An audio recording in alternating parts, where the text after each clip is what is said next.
Hello दोस्तों, तो आज जो 7 में है और पहला जो न्यूज़ है ना, वो है Tamil Nadu government task Vijay to give proof of majority.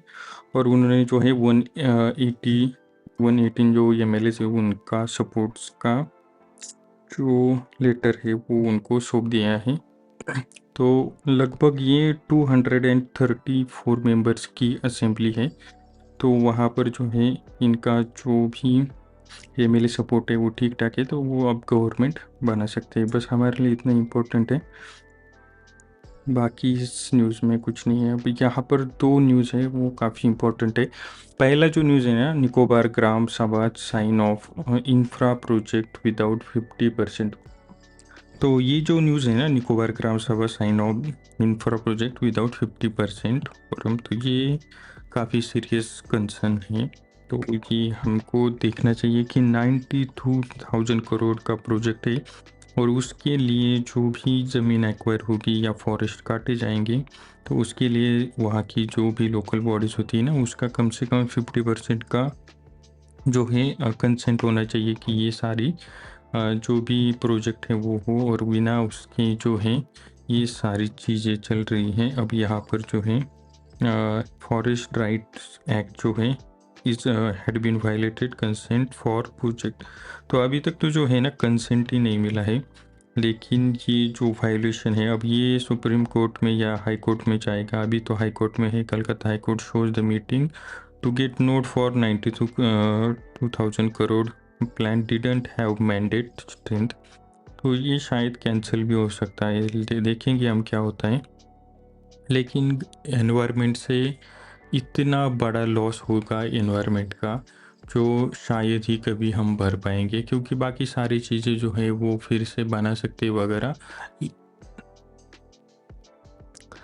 Sorry, लेकिन जो फॉरेस्ट है, एक बार आपने फॉरेस्ट काट दिया तो उसके साथ साथ हज़ारों चीज़ें चेंज होती है। इकोलॉजी का जो बैलेंस है तो वो ख़त्म होगा, एनवायरनमेंट ख़त्म होगा। वहाँ पर जो भी एनिमल्स होंगे, बर्ड्स होंगे, रेप्टाइल्स होंगे, वो जो सारी लिविंग बींग्स होगी, वहाँ पे इंसान नहीं रह रहा होगा शायद, या फिर कहीं कहीं पे तो वही वो लोग भी रह रहे होंगे। लेकिन फिर भी ये सारी जो चीज़ें हैं वो इतने डिस्टर्ब होंगी जो बाद में हम कभी भी उसको जो है रिकवर नहीं कर पाएंगे। और ये कहीं पे भी नहीं होना चाहिए, मतलब ये हमारे देश के पूरे वर्ल्ड में कहीं पे नहीं होना चाहिए। ऑलरेडी जो हीट है, हीट का जो भी मतलब परसेंटेज था वो हर साल बढ़ता है। मतलब अगर थोड़ा सा भी डिग्री अगर बढ़ता है तो भी अगर हमारा ह्यूमन बींग्स के ऊपर हेल्थ के इफ़ेक्ट होते हैं जो हमें इतने आसानी से दिखाई नहीं देते, लेकिन वो जो लॉन्ग टर्म जो इफ़ेक्ट होंगे वो हमारे अगले जनरेशन्स को उसका काफ़ी बड़ा जो है हर्जाना भरना पड़ेगा।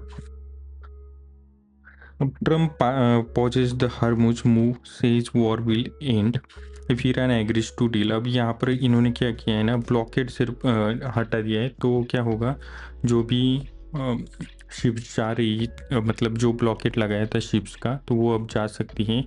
लेकिन ये तब तक चलेगा जब तक क्या होगा ना, डील फाइनलाइज नहीं होती ना, तब तक शायद ये कर देंगे। या फिर अगला जो मूव ईरान की तरफ से आना चाहिए एज एक्सपेक्टेड बाय यूएस, अगर वो नहीं होता है तो फिर भी जो है ब्लॉकेट फिर से लग सकता है।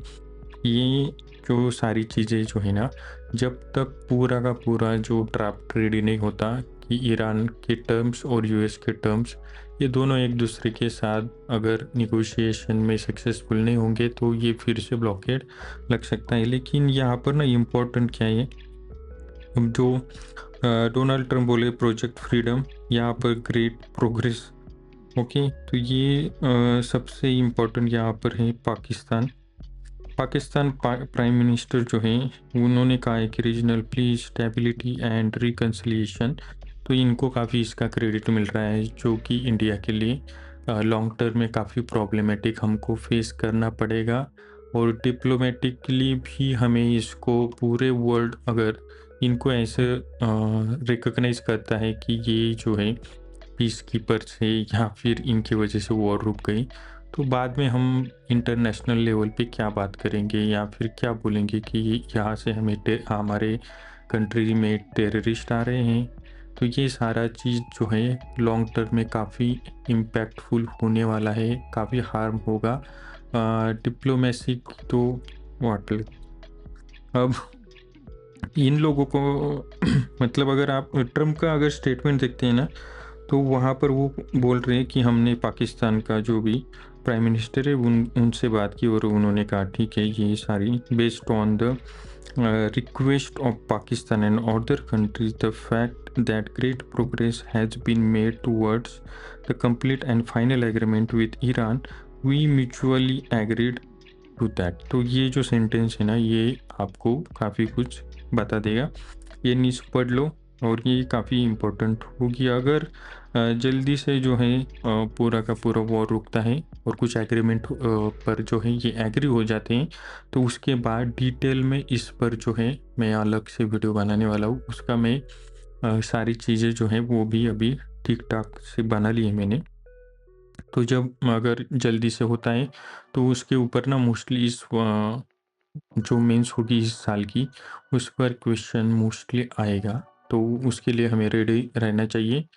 तो हम तब उस पर बात करेंगे। Supreme court should take cognizance of Bengal election में काउंटिंग वीडियोस पब्लिक। अब ये न्यूज़ ना इतना इम्पोर्टेंट नहीं है, लेकिन जो इलेक्शन कमीशन के ऊपर बहुत सारे एलिगेशंस लगा रहे अपोजिशन पार्टी, तो शायद तो इस पर क्वेश्चन तो नहीं आएगा, लेकिन फिर भी आपको एज ए सिटीज़न ये सारी चीज़ें जो है ना वो आपको समझनी चाहिए, क्योंकि जो भी लोग हैं, जो भी सिटीजन्स हैं, उनका राइट है, राइट टू वोट। तो उनको वोटिंग का राइट है और वो उनसे छीना जा रहा है, ऐसा जो है अपोजिशन का बोलना है। तो वो सारी चीज़ें जो है सीरियसली लेनी चाहिए। अब उसके बाद जो है सबरीमाला रिव्यूज़ जैसी question validity of peace against the 1960, ये बस देख लो। इस पर ना अब इतना मटेरियल आ चुका है और इतना बार हमने पढ़ा है कि इस पर कुछ ज़्यादा जो है बातें करना भी ठीक ठाक। Understanding the inequality in India's growth story, तो ये तो हमेशा का है, हमारे यहाँ पर जो इनइक्वालिटी का लेवल है ना वो काफ़ी ज़्यादा है। अब उसके लिए ना हमें क्या करना चाहिए, तो सबसे पहले जो है अब यहाँ पर ये जो है सारे लेबर लॉ वगैरह की बात कर रहे हैं। न्यू लेबर कोड, विकसित भारत गारंटी फॉर रोजगार आजीविका मिशन ग्रामीण बिल 2015। तो इन्होंने कुछ नहीं किया है, ये Mahatma Gandhi Rural Employment Guarantee Act जो था उसके नाम बदल दिए हैं, लेकिन उसके साथ साथ जो है इनइक्वालिटी अगर आपको कहाँ पर देखने को मिलेगी, इनकम वेल्थ कंजम्पशन एक्सपेंडिचर। अब यहाँ पर जो कास्ट जेंडर रिलीजन ये सारी चीज़ें भी कंसिडर में लेना पड़ेगा। अब यहाँ एक जो है सेंटेंस है, substantial gap between the urban and rural sectors. Okay, तो ये रूरल और अर्बन में तो इक्वलिटी का मतलब जो भी कौन सी भी इक्वलिटी आप देख लो, जिनको हम अगर सबसे इम्पोर्टेंट बात ना फाइनेंशियल जो चीज़ होगी वही पर ज़्यादा बात होगी, बाकी भी बहुत सारे पार्ट है इनइक्वलिटी के, और लेकिन लोग जो है ज़्यादा फाइनेंशियल इक्वलिटी के भी लिए ही जो है बात करते हैं। तो यहाँ पर आप देख सकते हैं most I think cost non food expenditure, for example average urban non food monthly per capita expenditure is about 1.5 times higher than all India average. तो ये हर एक चीज़ में जो है ना इनक्वालिटी जो है वो बढ़ती जा रही। ये सारा ये देख लो, न्यूज़ पढ़ लो, ये जो टॉपिक है ये याद करो। ये जो डाटा है ये लिखना थोड़ा सा मुश्किल है, ओके, लेकिन आप ये ऐसे जो पॉइंट है ना, तो 1.5 times higher than all India average. Okay, तो ये सारा चीज़ आप देख सकते हैं। Non food monthly per capita expenditure म्हणजे अगर आप खाने के अलावा जो भी कुछ चीज़ें खरीदते हो तो उसमें कितना जो है डिफरेंस है।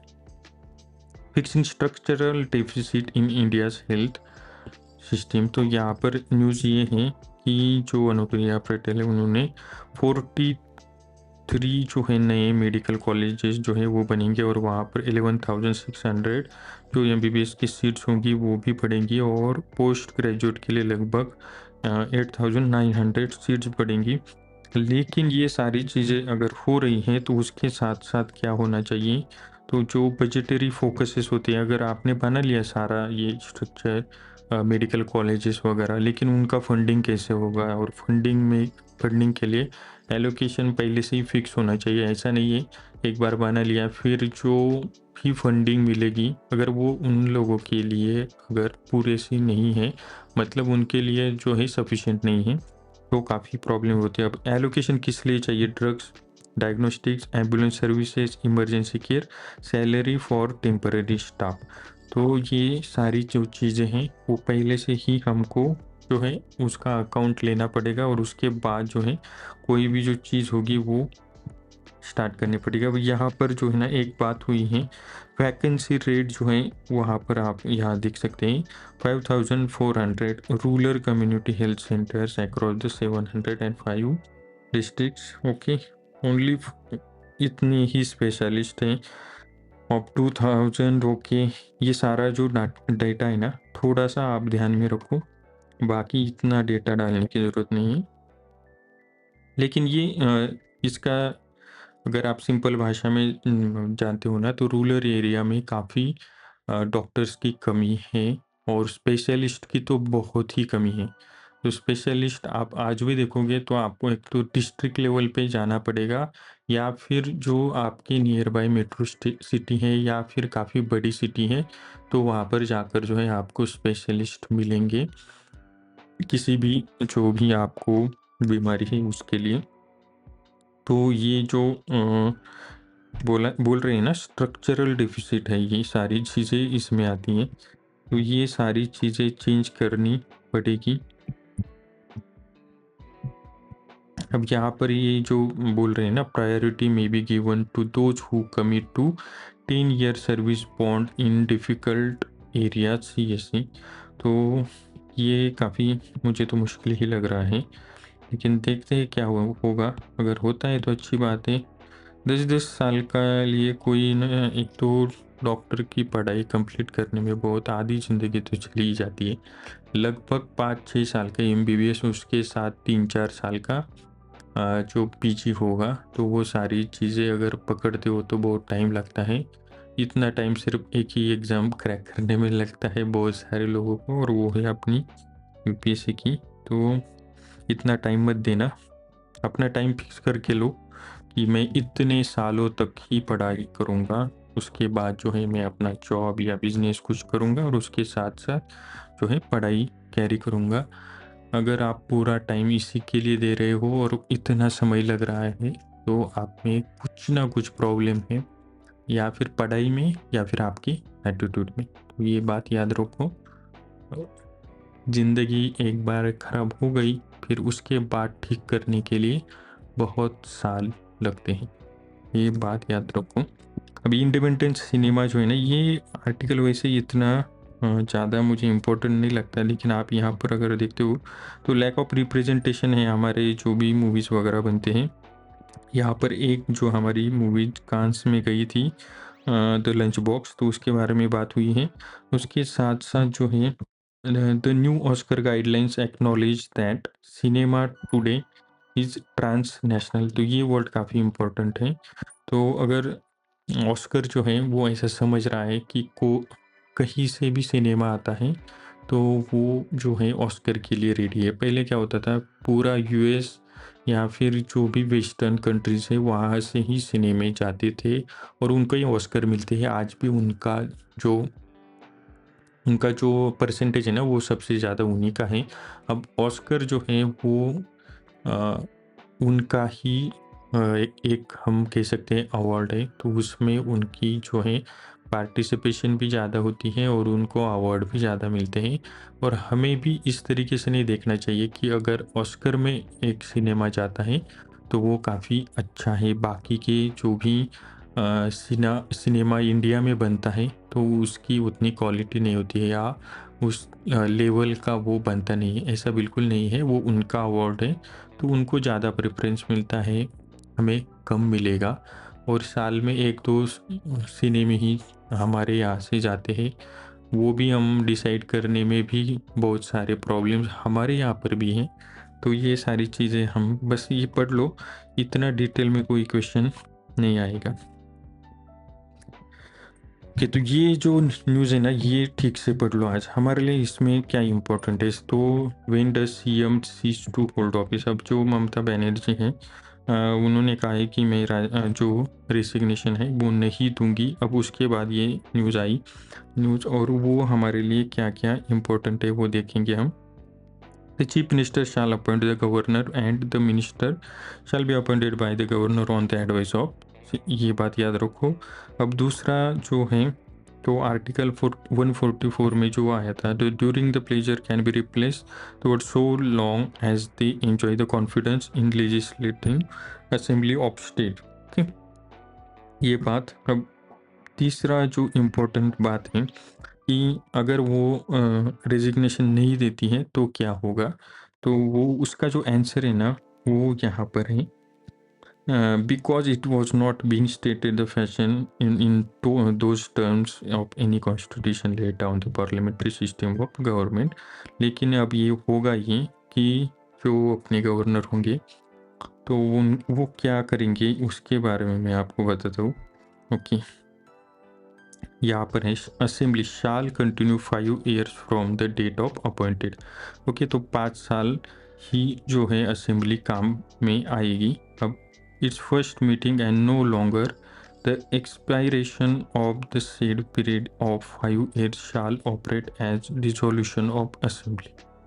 तो अगर 5 साल उसको कंप्लीट हुए हैं तो उसका डिसोल्यूशन ऑटोमेटिकली हो जाएगा या फिर गवर्नर उसको जो है डिसॉल्व कर सकते हैं। अब डिसॉल्व होने के बाद जो है आप रेजिग्नेशन देते हो या नहीं देते हो उससे कुछ ज़्यादा फर्क नहीं पड़ेगा। और ये जो हो रहा है ना, मतलब ये 7 मई को हो रहा है, तो आज जो है असेंबली डिसॉल्व होगी और वो जो है क्या करेंगे, दूसरा जो भी कैंडिडेट होगा जिसके पास जो है बहुमत है, जिसके पास नंबर से, तो उसको गवर्नर जो है एक तो वो खुद से उनको इनवाइट करेंगे या फिर जो भी कैंडिडेट होगा वो अपना जो लिस्ट है लेकर जाएगा कि मुझे इतना सपोर्ट है और आप जो है अगला जो भी प्रोसीजर होगा उससे उस तरीके से काम चलेगा। तो इसका कुछ ज़्यादा ना एकदम से कुछ कॉन्ट्रोवर्सिकल चीज़ नहीं हो सकती इसमें। ये डिसॉल्व हो जाएगी असेंबली और उसके बाद जो है नया सीएम अपॉइंट होगा। लेकिन हमारे लिए जो इम्पोर्टेंट होते हैं ना, ये पढ़ लेना। अब कौन से आर्टिकल में क्या क्या लिखा है, तो ये 172 जो है ना, ये ठीक से पढ़ लो। ओके, तो असेंबली कब जो है डिसॉल्व हो सकती है, तो ये आप देख लो। इस पर जो है प्रीलिम्स में भी शायद क्वेश्चन आ सकता है। What Karnataka new gig worker grievance system. तो ये ग्रीवेंस सिस्टम किस लिए है, complaints related to suspension, blocking, deactivation of account, termination from platform, reduction of withdrawing payments, unfair penalties, discrimination, unsafe working condition and other violation rights under the guaranteed under act. काफ़ी अच्छा है, ये भी पढ़ लो। और ये ना केस स्टडी की तरह पढ़ लो, ये शायद जो है हम दूसरे स्टेट्स में भी इस तरह का जो ग्रीवेंस सिस्टम है वो ला सकते हैं। अब ये जो ना नए मतलब अभी स्टार्ट ही है, तो इसका जो भी ड्रॉबैक्स है या कुछ फ्लॉज होंगे इसमें, जिसका हमें अभी तक तो इसमें मुझे दिखाई नहीं दिया है। जब वो आएगा, कोई न्यूज़ आएगी, आर्टिकल आएंगे, तब मैं इस पर बात करूँगा। लेकिन अभी तो इसमें थोड़ा पॉजिटिव ही है। देखते हैं कि इसमें और क्या इम्प्रूवमेंट हो सकती है। तो शायद कोई जो होगा इसके रिलेटेड उनका आर्टिकल या फिर एडिटोरियल आएगा, तब जाकर हमें थोड़ा सा इसकी और भी एस्पेक्ट को देखना पड़ेगा। ये न्यू अपना बुक्स अगर आपको पसंद है तो ये पढ़ो। और ये जो क्विज़ आता है, इसको भी आप पढ़ सकते हो, काफ़ी इंटरेस्टिंग है। अब CGI role in chief election commission appointment was temporary. अब ये क्यों न्यूज़ में आया ना, क्योंकि जो अभी के चीफ इलेक्शन कमीशन हैं, उनके खिलाफ अपोजिशन का इतना सारा मतलब एलिगेशंस वगैरह उन पर लगा रहे हैं, तब जाकर ये सारी चीज़ें बाहर क्यों आती है ना। 2003 में एक्ट बनाया। पहले क्या होता था कि प्राइम मिनिस्टर और अपोजिशन के लीडर और सीजीआई, तो ये तीनों मिलकर जो है ये चीफ इलेक्शन कमीशन को अपॉइंट करते थे। या फिर अगर एक दो नाम है तो ये उस पर बैठकर बातें करते थे कि हमें ये ठीक लग रहा है, या फिर तीनों मिलकर डिसीजन लेते थे। अब यहाँ पर इन्होंने क्या किया कि जो चीफ इलेक्शन सीजीआई जो थे, उनको यहाँ से हटा दिया ये पोस्ट से। तो अब रहे, और उसके अलावा उन्होंने डाला एक कैबिनेट मिनिस्टर। तो कैबिनेट मिनिस्टर पीएम जो हैं वो मोस्टली एक साइड से होंगे, और जो अपोजिशन लीडर है वो एक साइड से। तो 2 into 1 का हमेशा ये मतलब जीतेगा कौन आप पता है। तो जो पीएम और जो कैबिनेट मिनिस्टर होंगे वो ही एक्चुअल में डिसाइड करेंगे कि सीजीआई कौन होगा। और इन्होंने ना ये लॉ 2013 में लाया था। वैसे कि कुछ अच्छी बात नहीं है, आप समझ रहे हो कि नहीं। ये अगर डेमोक्रेसी में जो है, अगर सारी चीज़ जो है बातें, ये अगर सिर्फ जो पावर में है वही अगर डिसाइड कर सकता था, तो ये सारी चीज़ें हो सकती थी। ये हमारे जो जिन्होंने कॉन्स्टिट्यूशन बनाया था उनको ये पता था कि ऐसा हो सकता है कि पूरा पावर आप सिर्फ और सिर्फ जो भी गवर्नमेंट होगी उसके उनको दोगे, तो शायद वो उसका मिसयूज भी कर सकते थे। तो इसी वजह से ये, नहीं तो लीडर ऑफ अपोजिशन का नाम ही नहीं लेते अगर उनको ये सारी चीज़ें मालूम होती तो आप यह समझो कि इन्होंने लीडर ऑफ अपोजिशन भी उसमें डाला। ओके। और जो पीएम है वो उसमें रहेंगे, और तीसरा जो कोई भी कहीं से भी वो डाल सकते थे, लेकिन उन्होंने उसमें जो है सीजीआई को डाला। तो अब ये 3 जो मेंबर होंगे जो चूज करेंगे इलेक्शन कमीशन को, सॉरी इलेक्शन कमिश्नर को। तो ऐसा क्यों? क्योंकि जो डेमोक्रेसी का बेसिक चीज़ है, इलेक्शन फेयर होने चाहिए। अगर इलेक्शन ही फेयर नहीं होते तो डेमोक्रेसी का कुछ मतलब ही नहीं रहता। तो उसलिए जो भी जिन्होंने कॉन्स्टिट्यूशन बनाया बहुत साल बैठकर, तो उन सबको ये पता था, और इसी वजह से उन्होंने सिर्फ अपोजिशन लीडर के हाथ में भी नहीं होगा, सिर्फ रूलिंग पार्टी के हाथ में भी नहीं होगा, और सिर्फ सीजीआई जो होंगे वो भी नहीं डिसाइड कर पाएंगे। तो तीनों को बैठकर डिसाइड करना पड़ेगा, और ये काफ़ी अच्छी बात है। इसी को तो डेमोक्रेसी बोलते हैं कि अगर आप अपोजिशन में भी हैं फिर भी आपके पास कुछ ना कुछ तो मैंडेट है, किसी ने ना किसी ने आपको वोटिंग ज़रूर की है अगर आप सेकंड नंबर पे हो। तो तीनों को जो है इक्वल जो है वोटिंग राइट्स थे, और वो क्या करते थे इससे पहले जो तीनों बैठकर जो है वो डिसाइड करते थे कि कौन इलेक्शन कमिश्नर होगा। तो ये सिस्टम जो है अच्छी है, और शायद ये फिर से आनी भी चाहिए। तो ये यहाँ पर लिखा है ना, द प्राइम मिनिस्टर मैन, तो ये इसी वजह से हुआ। ये पॉलिटिकल ज़्यादा हुआ अब, लेकिन हमें ये सारी चीज़ें जो है मालूम होनी चाहिए, क्योंकि ये जो है ना बेसिक जो हमारा डेमोक्रेटिक सेटअप है उसमें ये सारी चीज़ें को इम्पोर्टेंट है। Overall crime rate drop 6%। Okay. Cyber crime up by 17%, तो ये अच्छी बात है। ओके सॉरी, ये अच्छी बात बिल्कुल भी नहीं है। अगर क्राइम यहाँ से कम हो रहा है ठीक है, ये अच्छी बात है, लेकिन यहाँ से क्यों बढ़ रहा है? तो मतलब अब क्या हो रहा है ना कि आपका पॉकेट मारने की ज़रूरत नहीं है, आपके यूपीआई से पैसे निकालो। तो ये यहाँ के जो चोर है अब ये ज़रा इंटेलिजेंट हो गए और यहाँ पे चले गए हैं। तो ये सारी चीज़ें जो है ना हमारे कंट्रीज़ में ना साइबर सिक्योरिटी का अगर कुछ मतलब साइबर क्राइम होता है ना, तो उसका जो इन्वेस्टिगेशन या फिर उसका जो भी सिस्टम है ना वो इतना अच्छा सा अभी तक है नहीं। तो उसके वजह से ये चीज़ हो रही है और इस पर जो है गवर्नमेंट ने ना पूरा का पूरा एक डिपार्टमेंट ही अलग से बनाना चाहिए और वो अच्छी तरीके से काम करना चाहिए स्पेशली इस चीज़ के लिए, सिर्फ क्राइम के लिए। कि अब क्या हो रहा है, अब सेंट्रलाइज कोई सिस्टम ज़्यादा काम नहीं करती है। आप अपने लोकल पुलिस स्टेशन या जो भी साइबर क्राइम के ऑनलाइन, मतलब आप कॉल कर कर उनको बोल सकते हैं या फिर ईमेल वगैरह देते हैं। और साइबर क्राइम के ऐसे कोई पुलिस स्टेशन नहीं है स्पेसिफिक। अगर आप आपके आसपास जाओगे, कोई एक यूनिट होता है स्टेट के, लाइक अगर आप कौन से भी स्टेट में रह रहे हैं तो वहाँ के कैपिटल में एक यूनिट होगा, वो इन्वेस्टिगेशन करता है और उसके बाद जो भी आपका जो भी क्राइम हुआ है तो उसके बारे में वो अपना इन्वेस्टिगेशन करके अगर आपके कुछ पैसे गए हैं वगैरह वगैरह, तो वो सारी चीज़ें जो हैं वो ठीक करने की कोशिश करते हैं। लेकिन ऐसा सेंट्रलाइज सिस्टम होना चाहिए और वो बड़ा होना चाहिए, क्योंकि स्टेट के पास इतना मशीनरी नहीं होती है। और सेंटर का होता ये है कि सेंटर जो है उनको लॉ और ऑर्डर का जो है स्टेट का, उनको जो है वो परमिशन नहीं है, तो वो स्टेट के कुछ मामलों में हाथ नहीं डाल सकते। अगर केस बहुत बड़ी है तो वो सीबीआई वगैरह को जाती है, तो वो सिर्फ हैंडल करते हैं, उनकी यूनिट्स है अलग साइबर क्राइम के वगैरह, वो ये सारी चीज़ें जो है हैंडल करते हैं। लेकिन हर एक केस जो है इतने ऊपर तक नहीं जाती हैं। और सबसे अगर साइबर क्राइम का जो विक्टिम है ना, वो नॉर्मल पीपल है जिनके यूपीआई से बहुत सारी झोल झाल करके क्रेडिट कार्ड से डेबिट कार्ड से पैसे चुराए जाते। तो ये बात याद रखो।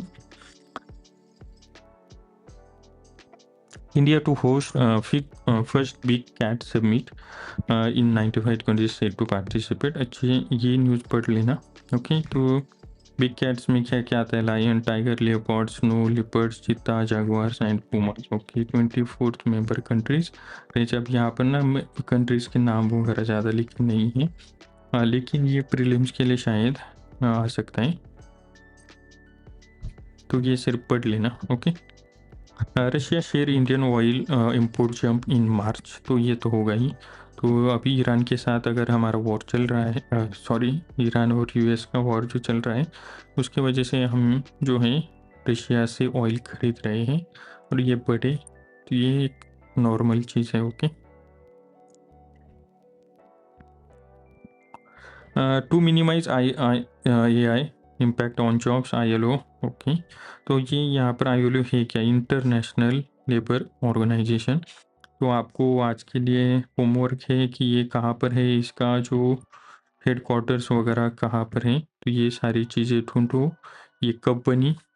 ओके, तो इसका जो फॉर्मेशन हुआ वो कब हुआ, ये कौन से कंट्री में है, सिटी में है, ये सारी चीज़ें देखो। ये प्रीलिम्स के लिए क्वेश्चन में भी आ सकता है।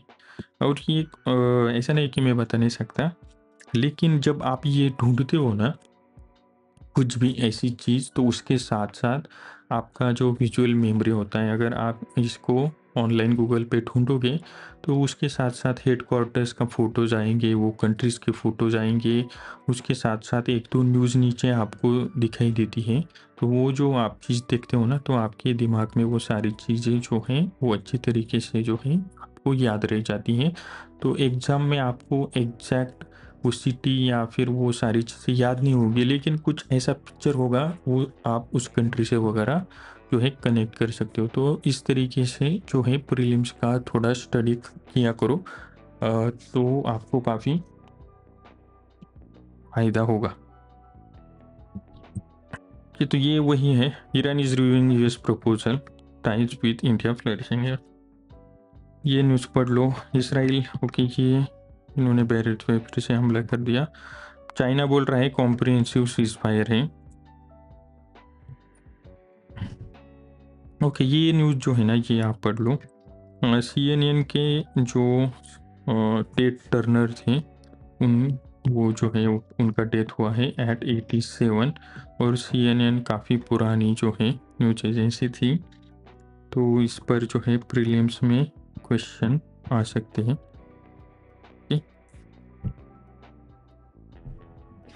ये पढ़ो, अगर टाइम मिला तो, नहीं तो मत पढ़ना, ये बहुत ही है। इसका भी ज़रूरत नहीं है।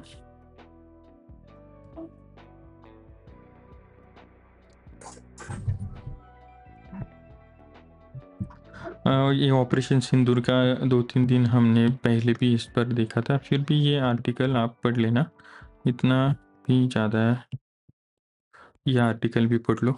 अब ये ना एक्सप्रेस के आर्टिकल्स है, ये जो है ना हम इतना डिटेल में नहीं देखेंगे, ये टीचर्स के ऊपर एक आर्टिकल्स है कि टू टीच और to research we must be honest about what we want from teachers.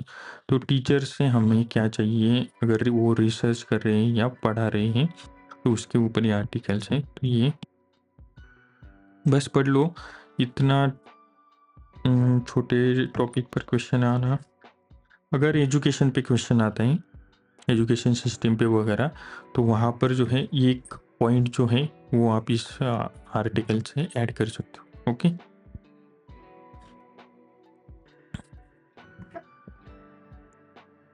अब जो उसके बाद है ये, ओके इसकी ज़रूरत इतना बाद में देखेंगे ये। ओके, तो यहाँ पर एक न्यूज़ है एक्सप्रेस में आई हुई, why Supreme Court expanded the definition of acid attacks victims in disabilities act. Okay, तो ये काफ़ी, मुझे तो ये पॉजिटिव न्यूज़ है। तो जितने भी एसिड अटैक्स विक्टिम्स होते हैं, वो right to person with disability, okay ये जो एक्ट है। अब यहाँ पर आप देखो, top courts ruling okay to external disfigurement, okay the bench of justice, यहाँ पर जो है कोर्ट ने क्या कहा है, यहाँ पर उन्होंने ये बात भी बोली कि एसिड सेलर जो है उनको भी क्यों अक्यूज कहा जाए। ओके, तो ये काफ़ी पॉजिटिव न्यूज़ है। इनको अगर डिसेबिलिटीज़ में अगर लेते हो तो उनको कुछ ना कुछ उसका फ़ायदा होगा, नौकरी में या फिर कहीं भी बहुत सारी स्कीम्स आती हैं, तो वहाँ पर जो है उनको फ़ायदा, अपनी लाइफ ठीक से जीने का अधिकार है उनको। और बहुत सारा जो है ये हमारे कंट्रीज में होता है, बहुत ही ज़्यादा। ओके, तो आपको ये ऐसा न्यूज़ ना बाहर के कंट्रीज में थोड़ा सा कम आता है, लेकिन इंडिया में बहुत ज़्यादा होता है। तो ये आर्टिकल ठीक से पढ़ो। अब यहाँ पर है with 12 plants in phase 1 India chip making mission. Okay, तो ये प्लांट कौन से है ना, ये पढ़ लो, Micron Technology Gujarat, Tata Electronics Assam, HCL Uttar Pradesh. तो ये सिर्फ पढ़ लो, ये याद रखो, नहीं रखे तो भी चलेगा, लेकिन पढ़ तो लो। अगर ना ये मुझे ऐसा लगता है कि थोड़ा सा ना आपको प्रीलिम्स का शायद भी नहीं आ सकता है, लेकिन आ भी सकता है। ये वही न्यूज़ है।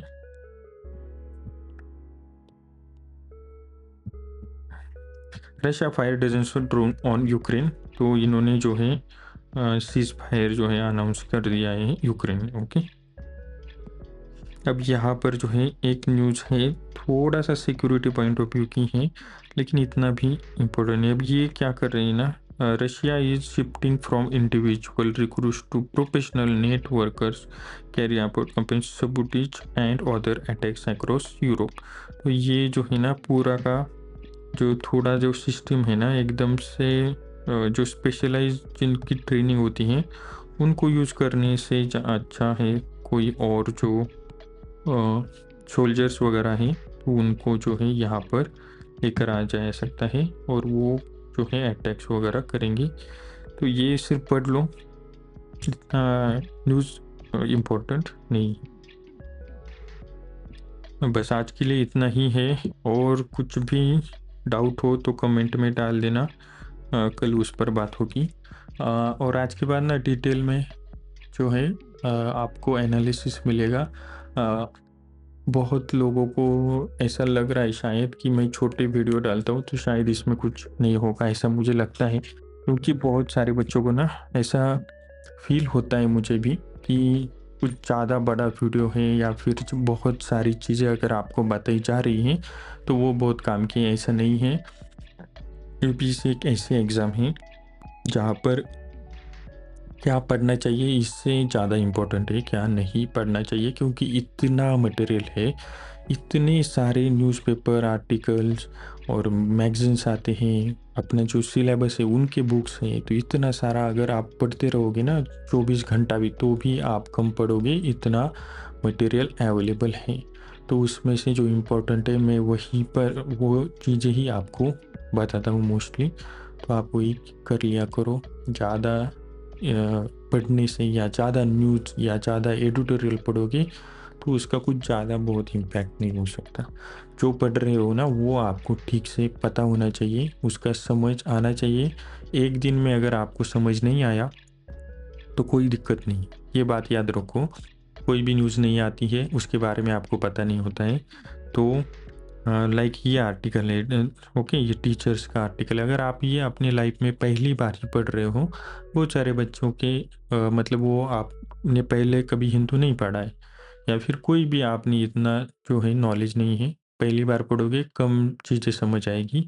इसके ऊपर कुछ दिनों के बाद, कुछ महीनों के बाद कुछ और आर्टिकल्स आएगा, तब आपको ज़्यादा उसकी समझ आएगी, बढ़ेगी। तो एक ही बार में मतलब जो उसमें लिखा है उसके आगे का पीछे का सारा चीज़ आपको मालूम होना चाहिए, ये ज़्यादा ज़रूरी नहीं है।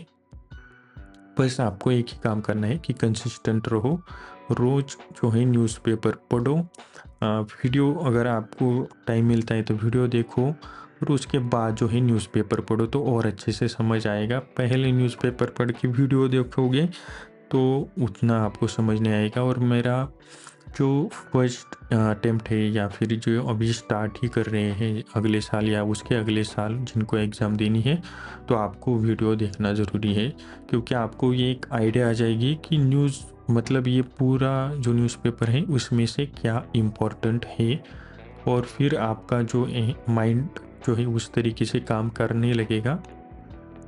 तो उसके बाद जो है आपको पता लगेगा कि क्या न्यूज़ इम्पोर्टेंट है। नहीं तो पहले क्या होता था कि पूरा का पूरा न्यूज़पेपर ही पढ़ने वाले कुछ बच्चे हैं, मतलब वो कुछ नहीं देखते कि ये पॉलिटिकल न्यूज़ है, इसकी कोई ज़रूरत नहीं है, वो भी पढ़ेंगे, सारी चीज़ें पढ़ेंगे, फिर उसका कुछ फ़ायदा नहीं होगा, तब जाकर न्यूज़पेपर ना बहुत बड़ा बनता है। ओके, तो अगर आप फर्स्ट पेज से लास्ट पेज तक पढ़ोगे तो आपको 2 3 4 घंटे 5 घंटे भी लग जाएंगे पूरा न्यूज़पेपर पढ़ने और समझने में। तो जो बोला जा रहा है वो उतना ही पढ़ो और समझो। 1 1 1 2 घंटे तक जो है अपना टाइम फिक्स करके रखो। वीडियो के लिए भी उसमें टाइम दे दो, 1 घंटा अगर वीडियो के लिए दे रहे हो और आप स्टार्टिंग में हो तो उसके बाद न्यूज़पेपर पढ़ो, तो आपको परफेक्ट जो है आपकी समझ बढ़ेगी, सबसे इम्पोर्टेंट। और जो अपने रेगुलर जो बुक्स हैं वो भी पैरेलली पढ़ा करो, सिर्फ न्यूज़पेपर मत पढ़ो। लेकिन अगर आपको मालूम है कि आज मैं पढ़ नहीं पाऊँगा, आज दूसरा कुछ काम है या एग्ज़ाम है आपकी कॉलेजेस वगैरह में, तो भी उस दिन जो है आपको न्यूज़पेपर पढ़ना है, अगर इतना इम्पोर्टेंट एग्ज़ाम वगैरह नहीं है तो।